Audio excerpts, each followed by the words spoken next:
പാവം കണ്ടപ്പോൾ എനിക്ക് ഒത്തിരി സങ്കടമായി. എനിക്ക് അവനെ രക്ഷപ്പെടുത്തണമെന്നുണ്ട്, പക്ഷേ എനിക്കതിനുള്ള മാർഗമില്ല. ഞാൻ വല്ല കമ്പനിയിലും ജോലി ചെയ്യുന്നിടത്ത് താമസിക്കുന്നിടത്ത് അതിനുള്ള സൗകര്യമില്ല. ഇല്ലെങ്കിൽ ഇവനെ രക്ഷപ്പെടുത്തിയാൻ.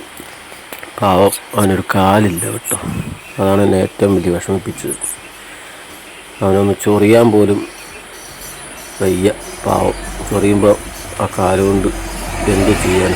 പാവം ആരെങ്കിലും വെട്ടിക്കളഞ്ഞാണോ വല്ല വണ്ടി കയറിയതായിരിക്കും കേട്ടോ. ഇതൊരു വർക്ക്ഷോപ്പാണ്, പറവൂർ മനക്കപ്പടിയിലുള്ളൊരു വർക്ക്ഷോപ്പാണ്. അവിടെ ആണവൻ കൂടിയേക്കുന്നത്.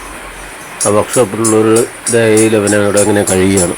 അവിടെ വരുന്നവരൊക്കെ ഭക്ഷണം കൊടുക്കും, ബിസ്ക്കറ്റ് കൊടുക്കും. ഏതെങ്കിലും വണ്ടിയുടെ അടിയിലൊക്കെ കിടന്നങ്ങനെ ഉറങ്ങും.